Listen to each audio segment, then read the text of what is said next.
바랍니다. 말씀을 전하실 때 많은 은혜 받으시길 바랍니다.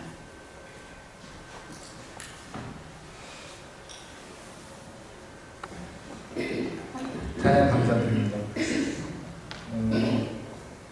아까 우리 전사님께서 말씀하신 것 같이 평신도주의를 갖다가 준비하면서 또 만인의 제사장이라고들 말씀하셨는데 만인의 제사장이 저한테 과분한 것 같고 좀 힘들었습니다. 왜냐하면 막상 이 설교를 새벽기도 시간에 잠깐 한 적은 있었는데 처음 주일 예배 설교하는 거는 처음이에요. 처음인데 좀 긴장도 되고 또 준비를 어디서부터 해야 될지 알 수도 없고 참 고민을 많이 했습니다. 그렇지만 맡겨진 사명 감당해야 되고 또한 장로 1차 시험 볼 때 거기 그런 게 나와요. 장로는 항상 말씀을 준비해야 된다라는 말씀을 하셔가지고 그때도 그 공부를 하면서 참 부담스러웠어요. 부담스러웠는데 막상 이제 닥쳐오니까 어떻게 하겠습니까? 해야죠. 먼저 말씀 전하기 전에 여러분한테 퀴즈를 하나 내겠습니다. 퀴즈 맞히시는 분은 상품도 있습니다. 여러분들 모세의 친어머니 이름이 뭐죠?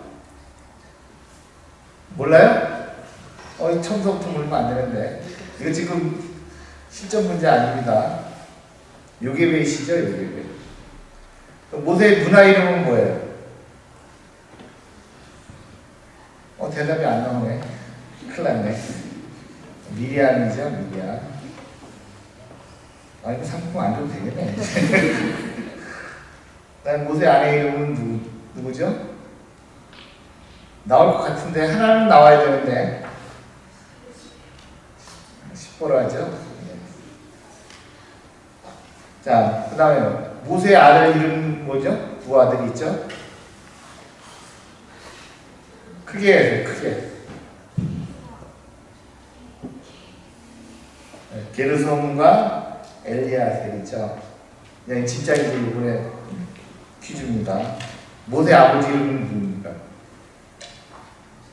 전사님 뭐예요?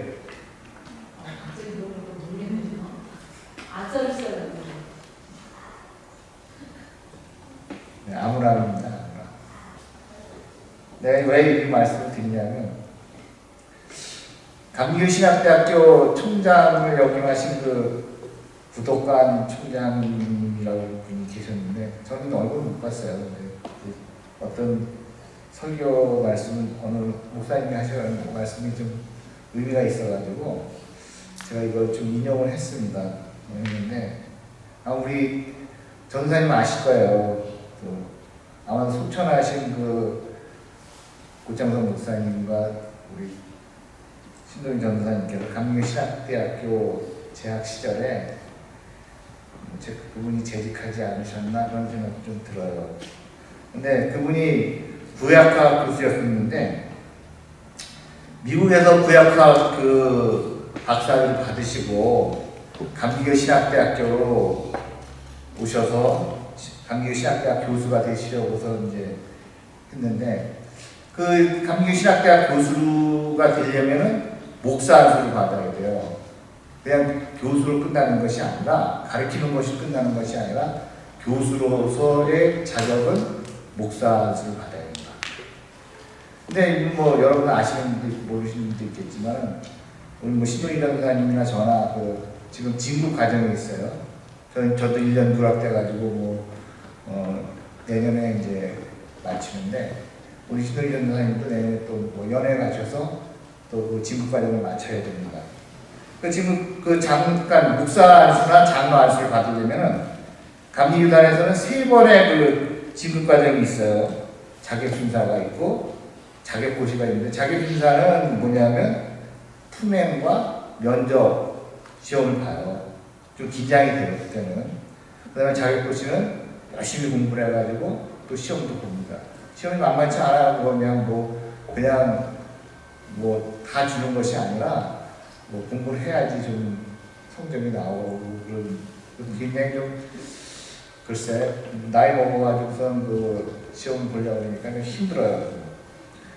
근데 이제 이 구독관 교수님도 구약학부대 교수로 이제 되시기 전에 목사 안수를 받아야 되는데 그 목사 안수를 받으려고 이제 절차를 밟으려고 그 자격 심사하는 과정에서 그 자격 심사 과정에서 어느 목사님께서 질문을 하셨어요.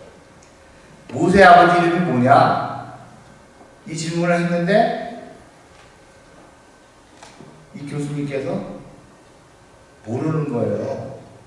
그냥 까맣게 또 그냥 머리가 하얘지고 막 또 우리 뭐 속다른 이제 얘기하기를 멘탈 붕괴가 온 거예요. 당황한 거죠, 한마디로.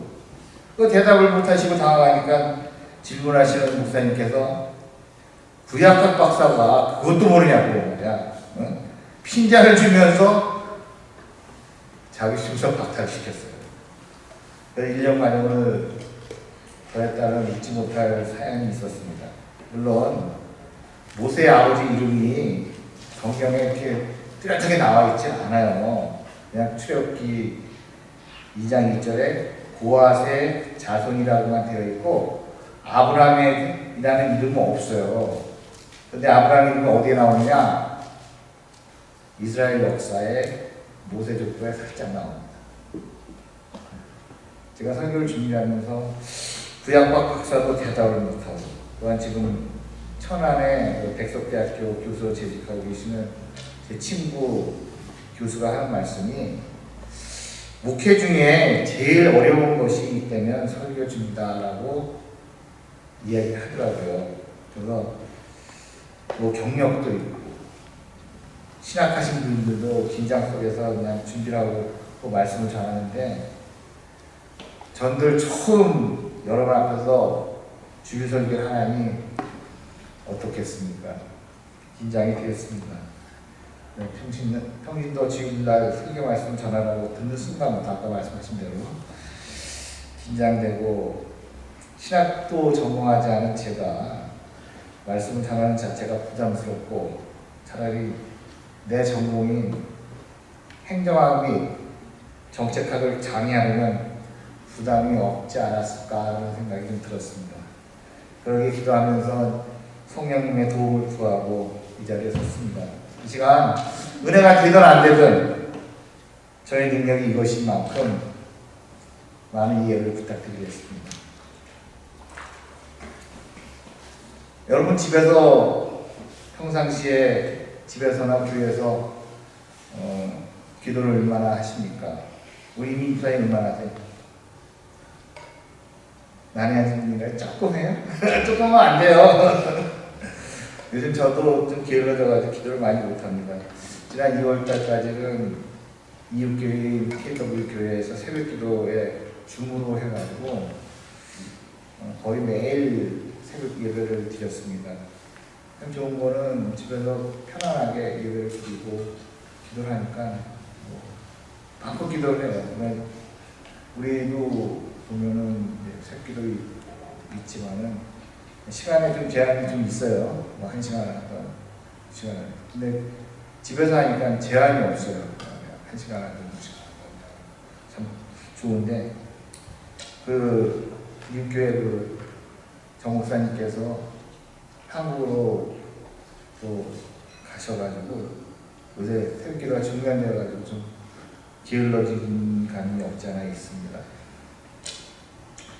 그 소천하신 그 조용기 목사님 같은 경우는 시간이 허락되고 특별한 일이 없다면 하루에 7시간 내지 8시간을 기도했다고 합니다.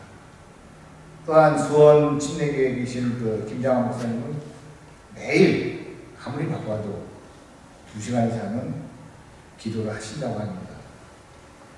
유대인들은 하루에 3번을 기도했는데 오전 9시, 정오, 오후 3시 정기적인 기도의 시간을 갖다가 가졌고 또한 일부 외식주의자들은 이 시간에 고의적으로 사람들 앞에 나아가 기도하며 자신의 경건함을 과시하려 했고 마태복음 6장 1절에서 8절에서 말씀하신 것 같이 주님께서는 그러한 의식주의자들의 가식적인 기도와 잘못된 기도를 경고하는 동시에 참된 신앙정신에 근거한 올바른 기도의 원형을 제시하고 있습니다. 그 기도의 장소가 회당 외의 큰 거리 어기라고 언급된 것은 일반적으로 그곳이 많은 사람들이 모여 상거래를 하거나 정보 교환이 쉽게 이루어지는 곳이었기 때문에 이곳 외식주의자들은 의도적인 공개된 기도를 통해 자신의 경건성을 많은 사람들에게 과시하기에 가장 적합한 장소였습니다. 이는 곧 외식적 구제를 행할 때 찾았던 거리, 좁은 골목, 사람들이 많이 모여 있어요. 거기서는 사람들이 오갈 때 시선의 집중을 받아요. 그들의 기회주의적 면모를 갖다가 확인시켜 주는 것으로서 그들의 종교생활 전반이 곧 자신의 이기적인 정욕과 세속적 명예 획득에 그 목적을 두고 있음을 보여주는 것입니다. 7절에 이런 말이 있죠. 중언부언이라는 말이 있습니다. 그 의미는 효과 없는 말, 성급히 생각 없이 말하는 것, 비난하는 말을 더듬는 것입니다. 아무런 의미 없이 짓거리는 말을 가리키는 것 같습니다. 이런 식의 기도가 필요 없는 것은 하나님이 이미 우리의 필요를 아시기 때문입니다. 기도는 정보의 제공이 아니라 마음을 깨끗이 하고 하나님의 뜻에 자신을 맞추는 것이기 때문입니다. 예수님께서 기도에 대한 일반적인 세 가지 잘못을 지적하고 계신데 마태복음 6장 5절 6절에서 마찬가지로 사람들에게 들려주기 위한 기도, 두 번째는 마태복음 6장 7절과 8절에 있는 말씀같이 공허한 반복이 계속되는 기도, 세 번째는 마태복음 6장 14절에서 15절에 있는 말씀같이 마음의 죄를 가지고 기도하는 것입니다. 이에 대해 예수님께서는 이런 기도를 권장하셨습니다. 바로 골방 기도입니다. 골방이란 사람이 거주하지 않는 다용도로 사용을 위해 구석을 만들어 놓은 공간이시죠. 과연 골방 기도란 어떤 기도입니까? 골방은 첫 번째, 다른 사람과 단절된 장소입니다. 골방은 가장 구석진 곳에 있습니다. 타락을 제조하거나 지하실에 만들어 놓기도 하고 또는 집의 주 공간과는 격리된 장소에 만들기도 합니다. 그러므로 골방은 사람들, 즉 가족과 단절된 장소입니다. 그곳에서의 기도는 오직 하나님만의 대화의 대상이 됩니다. 세상 계급장 다 뛰고 만나는 장소입니다. 마가복음 1장 35절에 있는 말씀이요. 아주 이른 새벽에 예수께서 일어나서 외딴 곳으로 나가셔서 거기에서 기도하고 계셨다 이렇게 말씀하셨습니다. 두 번째, 골방은 가장 초라한 거처입니다. 옛날에 보잘것없는 손님이 오면 골방을 거처로 내주고 귀한 손님이 오시면 안방을 내줬습니다. 골방은 가장 초라한 거처요, 미미한 존재의 공간입니다. 기도는 겸허한 자세로 해야 함을 역설해 주는 것입니다. 하나님 앞에서 내가 보잘것없는 가련한 존재임을 인식하고 그분의 은혜를 구하는 자세로 드려야 하는 의미입니다. 세 번째, 골방은 은밀한 곳입니다. 골방은 때로 피난처와 의식처의 역할을 합니다. 그만큼 골방은 은밀한 곳이고 또한 우리가 어릴 때 간혹 우리가 잘못한 일이 있을 때 어머니가 우리를 골방으로 데려가 대화를 인도하시면 우리는 비밀을 모두 털어놓기도 합니다. 이처럼 기도는 가식이 없어야 하며 기만도 없어야 합니다. 솔직하게 자신의 과오와 처지를 주님 앞에 털어놓는 것이 골방 기도의 진수입니다. 자기 잘못을 자복하고 통회하는 심령으로 드리는 기도를 주님께서는 기뻐하시는 것입니다. 나아가 이제 주님께서는 친히 기도하는 법을 가르쳐 주셨습니다. 이것이 바로 주기도문입니다. 마태복음 6장 9절에서부터 13절에 나오는 주기도문은 주문이듯이 암송하려고 반복하려고 그렇게 주신 것이 아니라 기도하는 법을 배울 수 있도록 주신 본보기입니다. 이것은 개인 기도이면서 공동체의 기도이기도 한 것입니다. 우리라는 단어가 자주 나오기 때문입니다. 주기도문을 통해 이제 우리가 드려야 할 기도의 방법을 알 수 있습니다. 주기도문의 기도는 여러분이 여러 설교를 통해서 기도의 의미를 잘 알기 때문에 내용만 간단히 소개하고 넘어가겠습니다. 주기도문은 하나님과 나와 우리의 정체성을 확인하는 기도를 먼저 드리는 것입니다. 먼저 주기도의 내용을 살펴보겠는데, 하나님의 성호를 부르는 기원이 있고, 또한 하나님께 간구하는 기도가 있습니다. 첫 번째 간구는 하나님의 이름을 찬양받기 위한 것입니다. 두 번째 간구는 천국이 속히 임하기를 간구하는 것입니다. 세 번째 간구는 이 땅에서 공의가 실현되기를 간구하고, 또한 네 번째 간구서부터는 인간에 대한 기도로서 간구를 합니다. 일용할 양식을 구하고, 그 다음에 다섯 번째 간구는 죄의 용서를 간구하고, 제 여섯 번째 간구는 유혹에서 구원을 간구합니다. 그리고 마지막으로 결말을 맺는데 기도의 응답을 간구합니다. 이렇게 되어 있습니다. 우리가 주기도문을 통해서 전에 그러시더라고요. 기도를 못하시는 초신자들 주기도문을 계속 그 말씀이 하나 거기에 분명히 하나님의 뜻이 우리에게 주는 메시지가 있습니다. 그러면 기도는 무엇입니까? 잠시 살펴보겠습니다. 우리가 기도할 때 부족하니 필요하니 주시오 라는 청원 청구의 차원을 넘어서야 됩니다. 하나님께 기도하는 것은, 간구하는 것은 ATM 기계로 생각하시면 안 됩니다. 필요의 존재가 아닌 것입니다. 두 번째 기도는 영적 호흡이며 대화입니다. 사랑하는 여인과 대화의 기도, 하루에 기록한 일이기도 하는 것입니다. 데살로니가전서 5장 16절과 18절에 보면 항상 기뻐하라, 쉬지 말고 기도하라, 범사에 감사하라, 이것이 그리스도 안에서 너희를 향한 하나님의 뜻이라고 하였습니다. 세 번째, 기도하면 무엇이든지 들어주신다는 차원이 아니라 응답이 없어도 항상 해야 하는 음식이기도 합니다.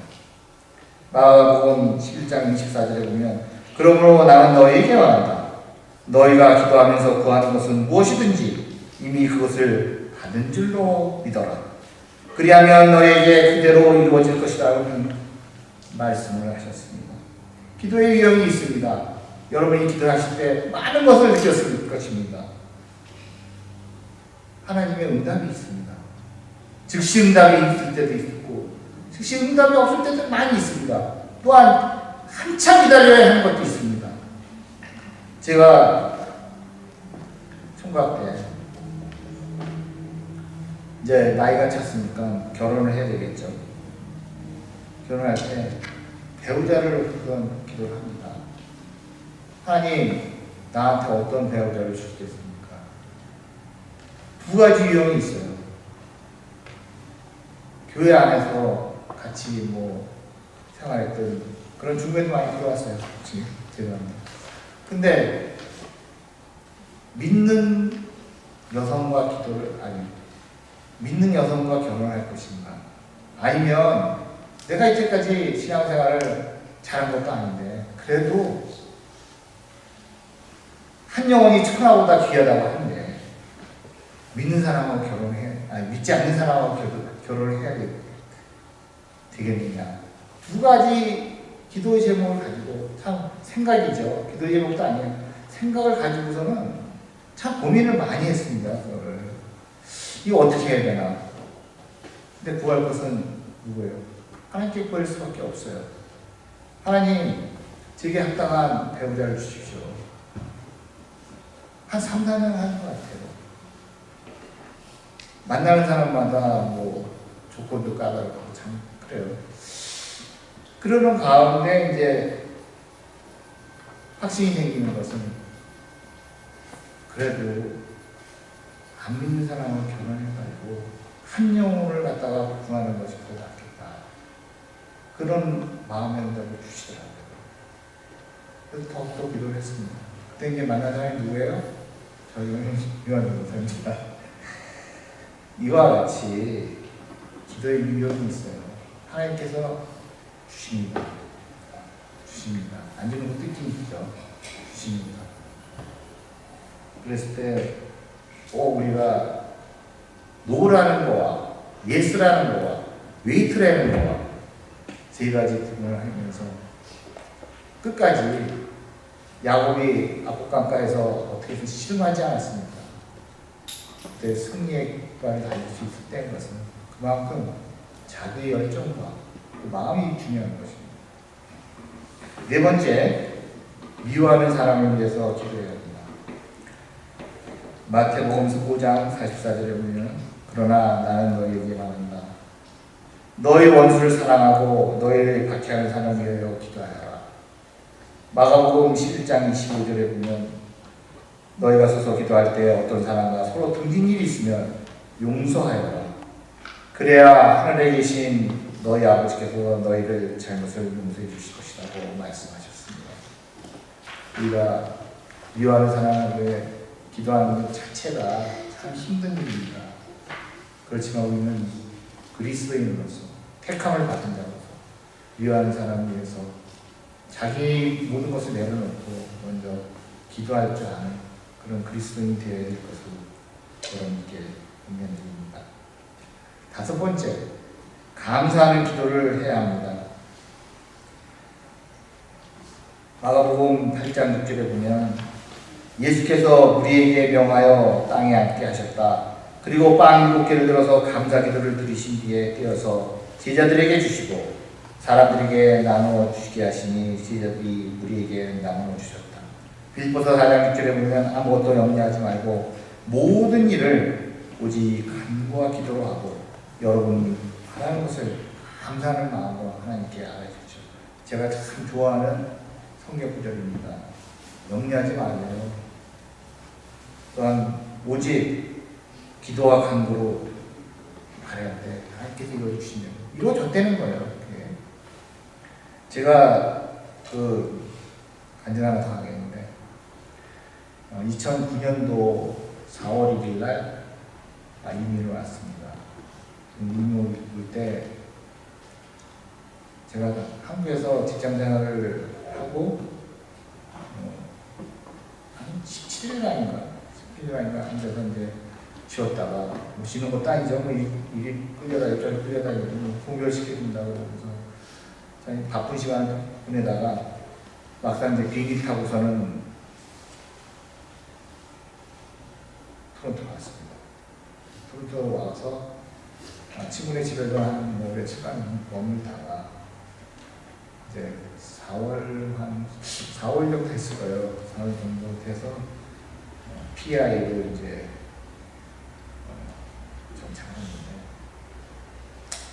정착을 하고 나서 이제 한국에서 짐이 오고 그것을 이제 또 정리하고 참 피곤하게 시간을 보냈습니다. 보내고 우리 유학원사는 그 당시에 직장 정리가 안 돼가지고 일주일 만에 4월 10일인가 정도 됐을 거예요. 이제 한국으로 다시 돌아갑니다. 들어가서 그때는 뭐 제가 차도 없었고 뭐 차를 갖다가 이제 주문을 했는데 그때 차가 좀 늦게 나왔어요. 늦게 나와가지고 거기 PI의 김철규 목사님께서 저희들을 잘 많이 보호를 해주셨어요. 많이 도와주셨고. 그래서 이제 유학민 권사가 이제 한국으로 돌아가는 그날인데 참 암담하더라고요. 이거 내가 뭐 살림을 해본 적도 없고 밥 해본 적도 없고 두 애들을 갖다가 어떻게 내가 케어를 해야 될지 암담하더라고요. 근데 어떻게 하겠어요? 뭐 이제 현실이 주어졌는데. 그래서 이제 아침에 목사님께서 이제 일찍 오셔가지고 이제 공항까지 저희 부부를 태워가지고 이제 유아무원사 이제 배웅을 하고, 그리고서 이제 집으로 왔습니다. 집으로 와서 그때까지도 우리 큰애 작은애들이 자고 있더라고요. 집에 가니까. 그 당시에 생각이 이게 어떻게 살아야 될지, 아니 멘탈 붕괴만 와요. 뭐 걱정만 되고 이게 어떻게 할지 모르겠어요. 이걸 내일 아침에 당장 밥을 어떻게 해야 될지, 쟤네들 갖다가 어떻게 뭐 케어를 해야 될지 도저히 이게 아니더라고요. 낙담과 긴장과 걱정 속에서 시간을 보내야 되겠더라고요. 그때 처음 무릎 꿇었어요. 국민한테 처음 무릎 꿇었어요. 하나님, 내가 붙잡을 거는 하나님밖에 없어요. 그 당시에. 하나님 이거 어떡합니까? 나는 밥을 할지도 몰라요. 반찬도 할지도 몰라요. 그때 기도에 지금 이사야 말씀하시는 두려워하지 말라. 그 말씀이 떠오른다. 그리고 나서 이제 많은 역경을 견딘 후에 그래도 여기 빌립보서 읽은 말씀같이 아무 염려하지 않고, 염려하지 않지 않았죠. 걱정했죠. 그렇지만 기도와 간구로 할 때 하나님께서 도와주시더라고요. 어떻게 도와주시냐? 여성교회 회원들이 진짜 반찬도 해주시고, 쫓아다니면서 대냐국 끓이는 것도 배우고, 밥하는 것도 배우고, 하나하나 이겨나갈 수 있었어요. 네. 아, 이게 하나님의 은혜구나. 그렇다고 뭐 기도만 한다고 해서 덮어놓고선 뭐 자기 움직이지 않으면 응답 없습니다. 여러분들 기도하면서 그럴 때 하나님께서 지혜를 주시고, 또한 때마다 이마다 일을 도와주십니다. 골로새서 4장 2절에 보면 기도에 힘을 쓰십시오. 감사하는 마음으로 기도하면서 깨어 있으십시오라고 말씀하셨습니다. 6번째, 교회 공동체 기도 생활을 해야 합니다. 사도행전 2장 42절에 보면 그들은 사도의 가르침을 몰두하며 서로 사귀는 일과 빵을 떼는 일과 기도에 힘썼다고 하셨습니다. 우리가 교회에 나와, 집에서뿐만 아니라 교회에 나와서도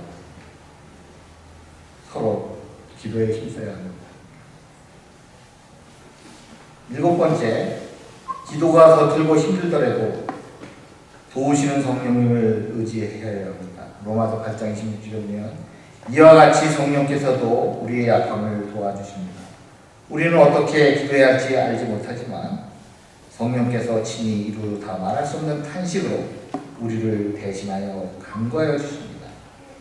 아까도 말씀하신 대로 기도가 서툴고 어려울 때 우리는 주기도문 내고 계속 짧지만 한 번이 100번이 되고 100번이 200번이 됐을 때 그때 하나님께서 여러분들에게 성령님을 통해서 임하십니다. 8번째, 사는 게 힘들 때 더 기도해야 합니다. 시편 30편 12절에 보면 주님 내 기도를 들어주십시오. 내 부르짖음에 귀를 기울여 주십시오. 내 눈물을 보시고 잠잠히 계시지 말아 주십시오. 나 또한 모든 조상처럼 떠들면서 주님과 더불어 살아가는 길손과 나그네이기 때문입니다. 사는 게 힘들 때가 저도 있었습니다. 제가 드림교회 가르치려는 것은 결정적인 순간은 우리 유아미로다가 유방암에 걸려서 참 이민생활에 이게 어떻게 이 난관을 어떻게 나갈까 참 눈물밖에 안 나더라고요. 별 생각이 다 나고 만약에 암이라는 것이 참 무섭고 힘들고 어려운 그런 겁부터 나는 그런 병이죠. 그럴 때 제가 구할 것은 주님께 기도하는 것밖에 없겠더라고요. 11시에 직장에서 밤 11시에 퇴근을 해서 집에 오면 11시 반 됩니다. 뭐 이럭저럭 하면 거의 12시에 잠이 들고 그날서부터 기도하기 시작했습니다. 근데 참 감사한 것은 시청어토 지역에 교회가 새벽 기도를 여는 교회가 별로 없었어요. 토요일 날만 열었었는데 참 감사하게도 우리 먼저 김기동 목사님께서 새벽 기도를 매일 하시는 분입니다. 이 단상에 올라가셔가지고 접속에서 혼자 하셔요. 어떨 때 보면은. 그러면 둘이서 기도하는 거예요. 저는 조옥에 앉아가지고 또 세 번째 칼기도 이제 제자리였는데 거기서 이제 기도를 합니다. 너무 힘들 때는 잠에 취해가지고 5시 20분에 시계벨을 맞춰놓고서 이제 일어나야 되는데 너무 잠에 취하니까 일어나긴 일어나야 되는데 침대에서 불러 떨어지고 또 여러 번 있었어요. 그러면서 기도를 할 때 자, 하나님의 음성도 듣고 걱정하지 마라. 이미 하나님께서 치유 주셨다는 그런 목사님의 예언의 말씀을 들었고 그럴 때 야, 기도의 능력이 이렇게 강하구나. 기도의 능력이 이렇게 힘이 있구나. 기도의 능력이 이렇게 희망이 있구나. 그 당시에 그것을 깨달았습니다. 여러분들, 우리가 기도의 시간이 인색하면 안 됩니다. 우리는 조상처럼 떠들면서 주님과 더불어 사는 길손과 나그네입니다. 여러분들 늘 기도에 힘쓰시면서 우리가 신앙생활하는 기분이 뭡니까? 기도와 말씀과 찬양이지 않습니까? 그것을 그냥 입버릇처럼 하는 것이 아니라 실제로 그것을 행하는 그런 믿음이 있어야 되겠습니다. 마지막으로 행함이 없는 믿음은 죽은 믿음이라고 했지만 행함이 없는 기도는 죽은 기도를 여러분들 아시기 바랍니다. 주세요라는 기도에서 하겠습니다라는 기도로 성장하시기를 주님의 이름으로 부탁드리겠습니다. 마지막으로 성경 인물의 기도를 여러분께 소개하겠습니다. 여러분들 잘 아시는 한나의 기도 아시죠?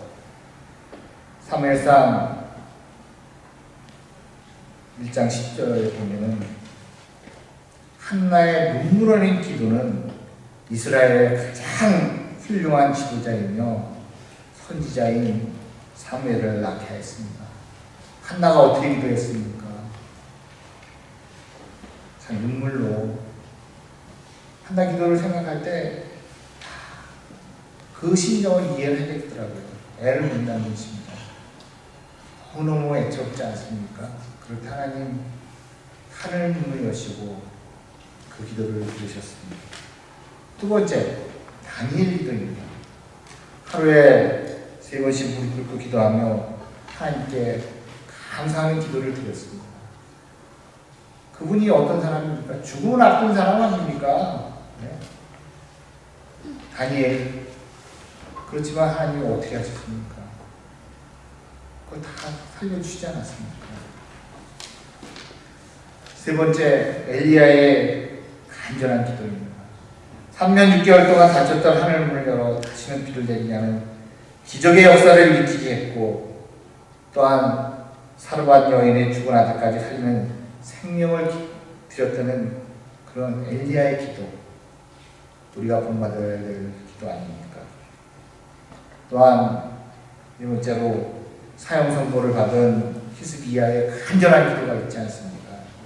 자신의 생명을 15년이나 더 연장케 하는 놀라운 생명의 역사를 일으키는 치료의 기도이셨습니다. 마지막으로 소개합니다. 야베스의 기도, 여러분도 아시죠?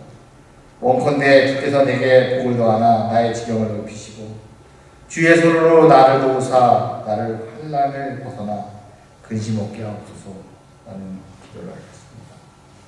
이처럼 우리가 성경 속에 있는 것이 당연한 거 아니겠지? 당연하겠지. 이분들은 하나님께서 택한 사람이기 때문에 이렇게 이들의 기도가 있는 거 아니겠지? 그렇지 않습니다. 여러분께서 진정으로 울부짖을 때, 골방에서 기도할 때, 그때 하나님께서 들으십니다. 분명히 들으십니다. 하늘문을 여십니다. 치료의 하나님이십니다. 라파 하나님께서 치료의 역사가 있으시고 있습니다. 사랑하는 여러분, 기도하는 백성이 되기를 주님의 이름으로 부탁드리겠습니다. 주님께서 가르치신 기도를 기본으로 하여 쉬지 말고 기도하고 범사에 감사하는 기도로 하는 백성이 될 수 있도록 주의 이름으로 간절히 부탁드립니다.